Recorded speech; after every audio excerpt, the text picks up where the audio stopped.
digamos, a mediados de los 60, apareció un texto que para mí fue muy conmovedor, pero que lo leí después de haber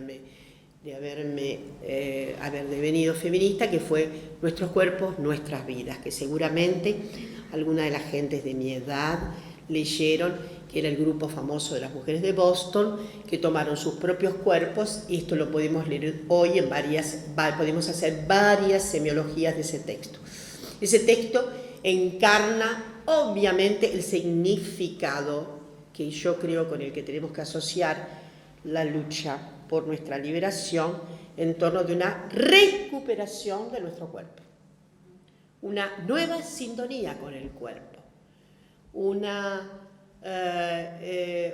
conjunción de sentidos que no tiene que ver solamente con la base material del cuerpo, como pensamos, con genitales, sí, tiene que ver, pero tiene que ver con los significados representacionales del cuerpo.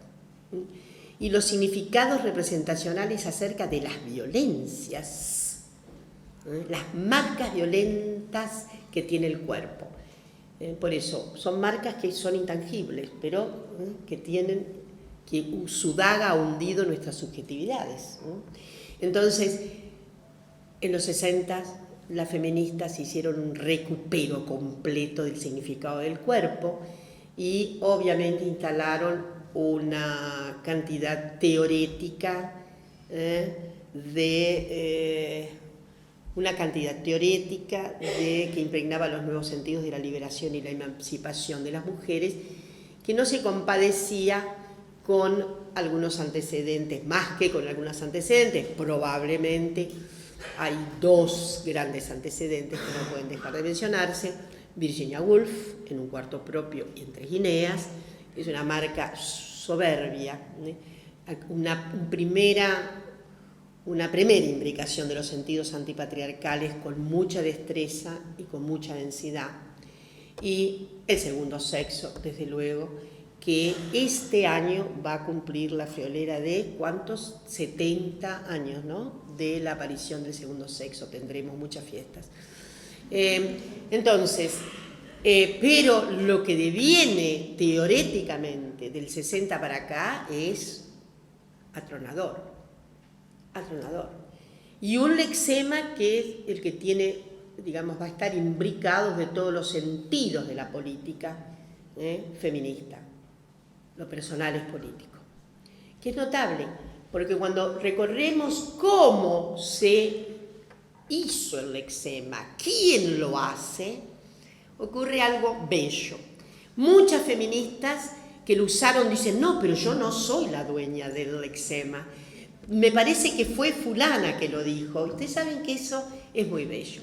Eso desacopla los narcisismos. Desacopla completamente la idea narcisística de que fundé lo personal es político.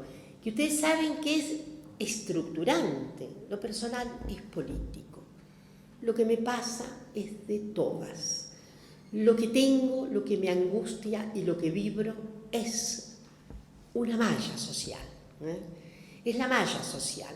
Desde luego, muchas feministas han acoplado los sentidos de la malla social, aún dentro de dictatum liberales. Nosotros tenemos dentro del feminismo una corriente liberal importante, liberal radicalizada. En Estados Unidos ha sido un factor muy importante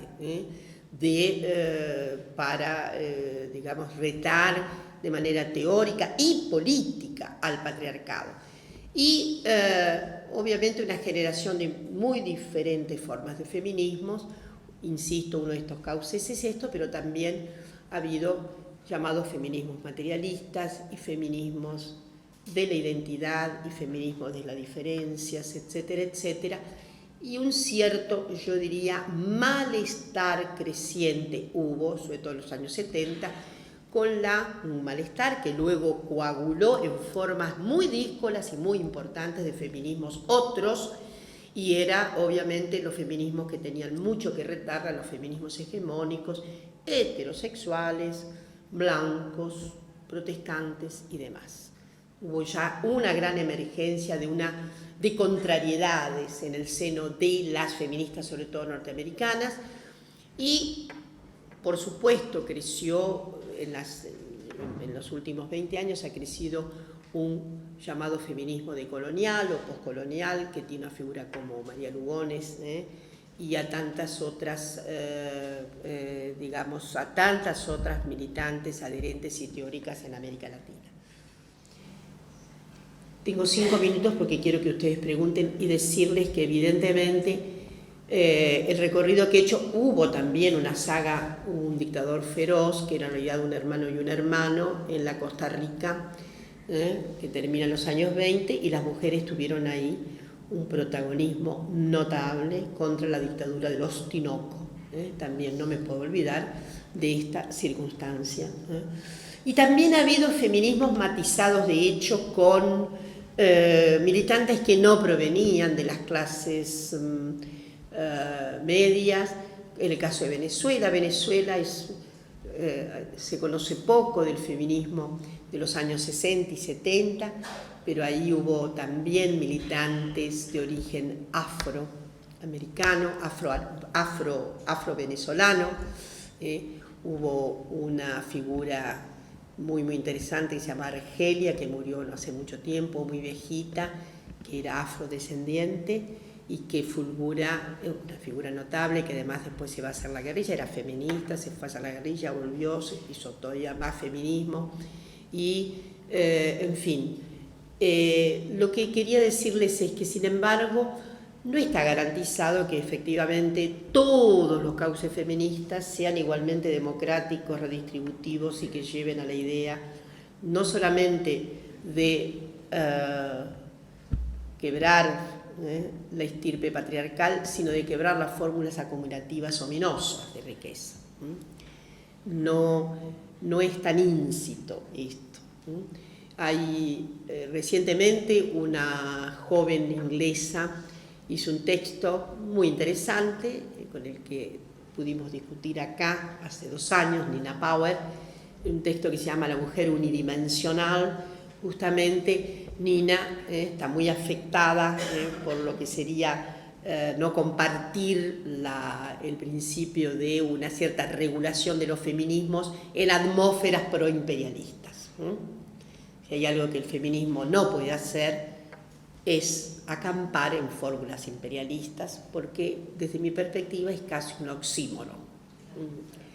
Entonces, Nina reta con vara corta, porque sí, por ahí ha habido algunas congéneres que se han entusiasmado con guerras imperialistas contra aquellas circunstancias tan brutales del patriarcado, que las llevan a pensar que esas guerras están justificadas para la liberación de las mujeres.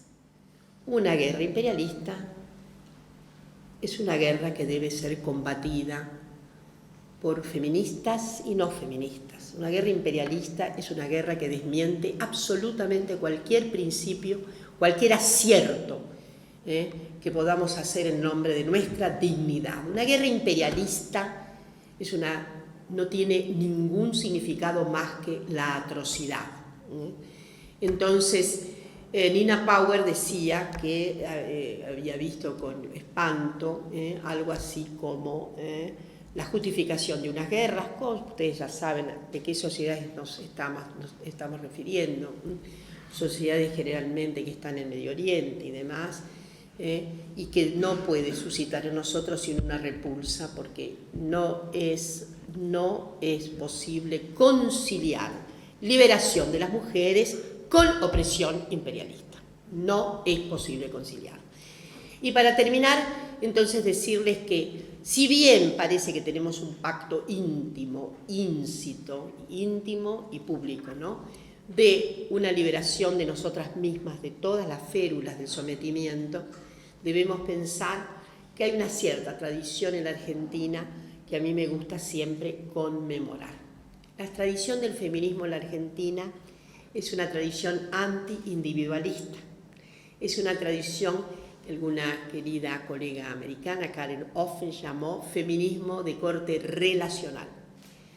cada urgencia reivindicativa por nuestros derechos se convierte en una urgencia reivindicativa por dar por extinto todas las fórmulas de sometimiento. Es decir, ahí donde está una insurgencia femenina quiere significar un compromiso fundamental con las otredades, con sacar a la gente de sus sometimientos, de sus humillaciones, de sus indignidades. Entonces, yo creo que esa es la capacidad oficiante que tiene cualquiera de los cauces de nuestros feminismos. La capacidad oficiante nuestra es que lo que reclamamos para nosotras, reclamamos como estatuto de dignidad para todas, todos y todes.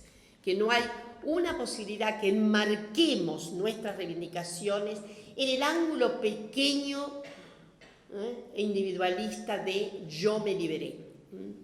Por lo tanto, yo creo que ese concepto de feminismo relacional es muy, muy, muy provocante también de lo que serían síntomas de adhesión a las fórmulas democráticas, redistributivas, de igualación de derechos. Y por lo tanto, ahí donde hay feministas, debe arder viva la llama por la lucha de toda la dignidad humana. Bueno, muchas gracias.